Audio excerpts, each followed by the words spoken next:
Здравейте от Варна!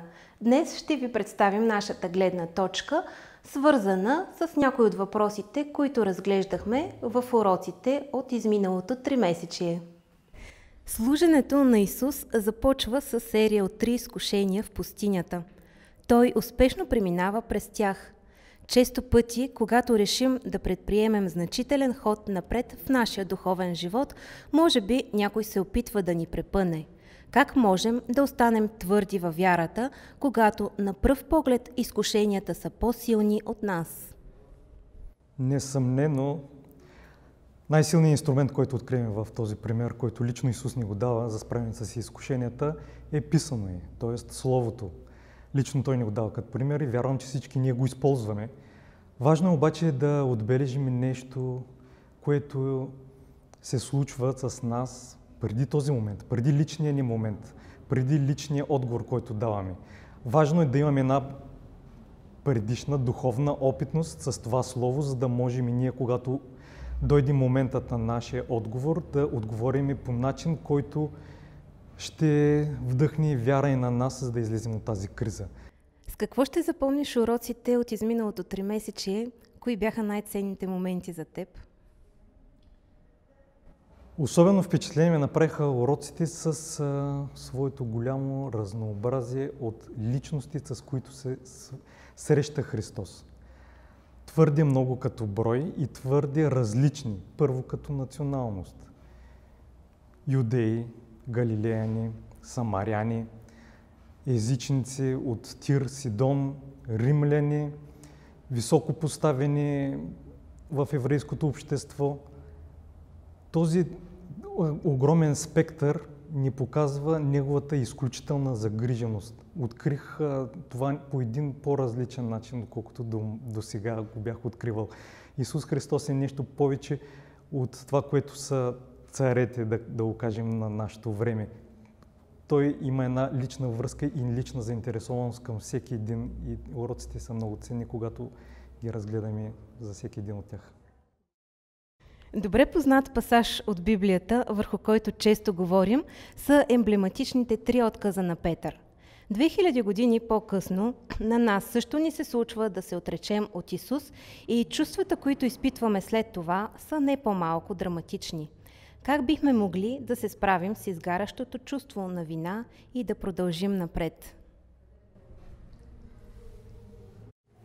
Когато се поставям в ситуацията на Петър, защото четейки тази история не можем да не се поставим на негово място, случвало ли се е ние по този начин да се отричаме от Исус.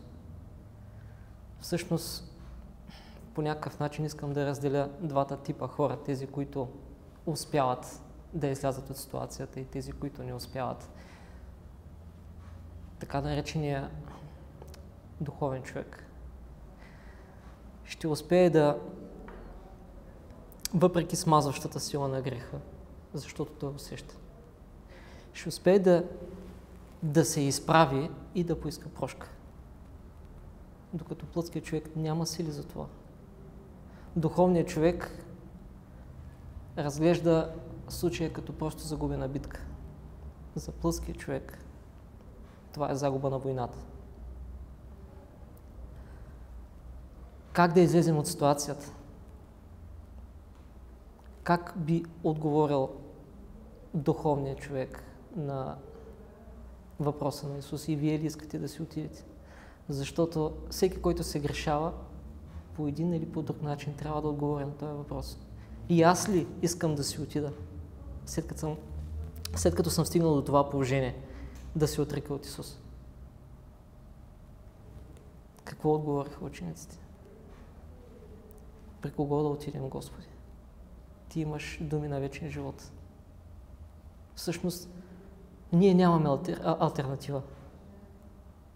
Или живот, или смърт. Но смъртта не е избор. Така че това, което трябва да направим е да намерим силите, да смирим себе си, гордостта си да смачкаме. Какви чувства изпитваш, когато си помислиш за последните събития от човешката история? Страхът или надеждата преобладават? Как би трябвало да бъде?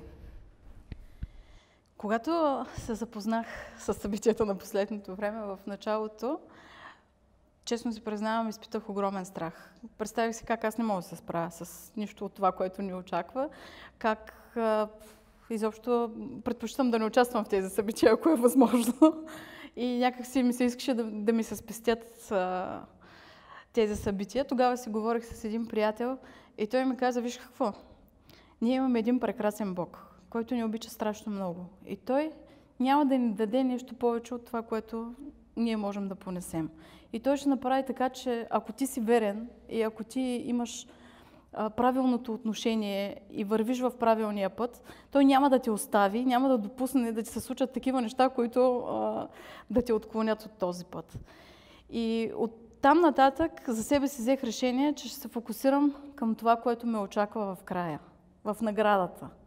Защото ако не познаваш наградата и не знаеш какво те очаква и какво ще ти предложи Бог, тогава не можеш да участваш в една война. Трябва да знаеш към какво се стремиш.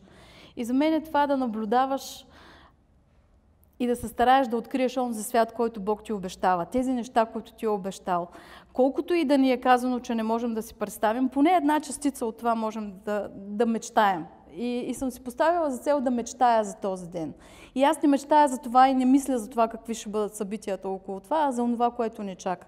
Защото аз се надявам и искрено искам да бъда от правилната страна. С какво ще запомниш уроците от изминалото 3-месечие? Кои бяха най-ценните моменти за теб?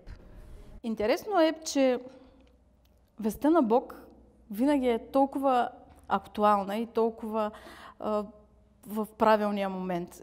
Това са уроци, които реално са познати. Истории, които всички познаваме. Не е нещо ново.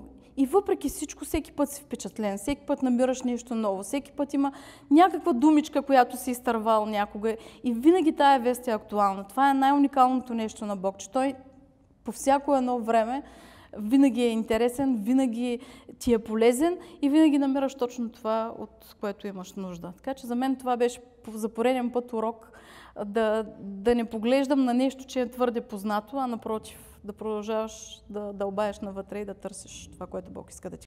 Ценното в тези уроци го открих още във втория урок. Казваше се "Служенето започва". За мен лично най-ценното е човек да намери смисъла в живота си. Когато го намери, тогава знае как да го изживее този живот. И си мисля, че за всеки християнин, след като е приел Христос, от тук нататък следващите думи са: служенето започва вече. За това ще живея от тук нататък, това е моят смисъл. Благодаря на моите събеседници за участието им. Благодаря и на вас, че изгледахте видеото до край. Пожелаваме ви ползотворно разглеждане на съботно-училищните уроци и през следващото 3-месечие.